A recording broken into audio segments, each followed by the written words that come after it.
6 клас. Коледна песен от Чарлз Дикенс.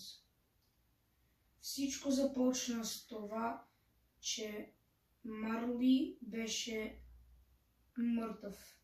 Нямаше абсолютно никаква съмнение. Документът на регистриране на погребението му беше подписан от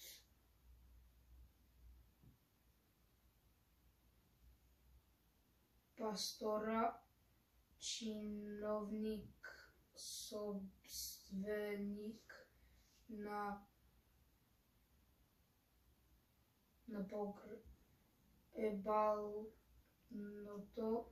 погребалното бюро и главния опечален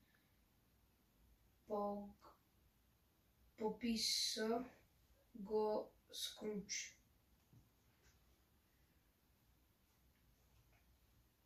А името на Скрудж се уважава в търговския свят. Под каквото и да се подпишеше той. Стария Марли беше мъртъв като гвоздей на врата, като се казва забележете.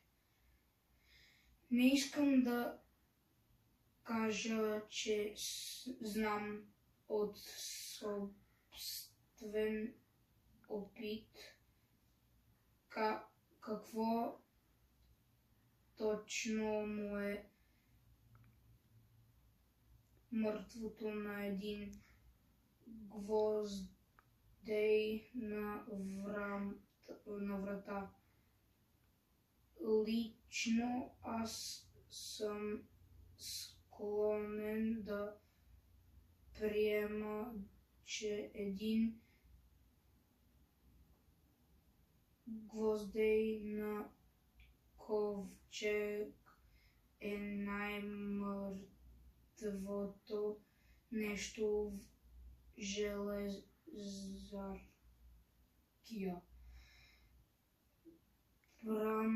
бранш. В това в сравнение е отразена мъдростта на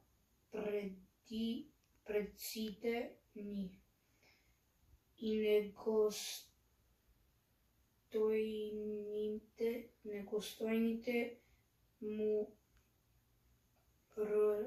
ръце. Няма да я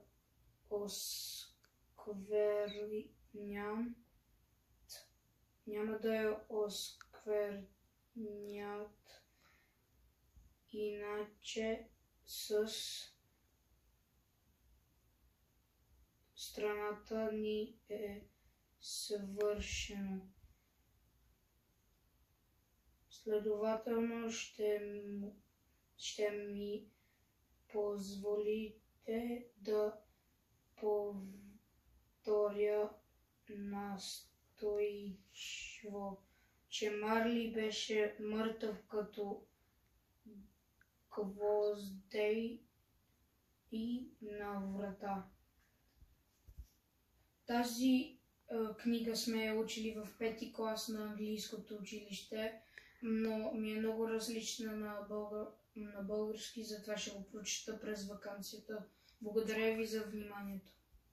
Пожелавам весели коледни и новогодишни празници на всички и успешна нова година!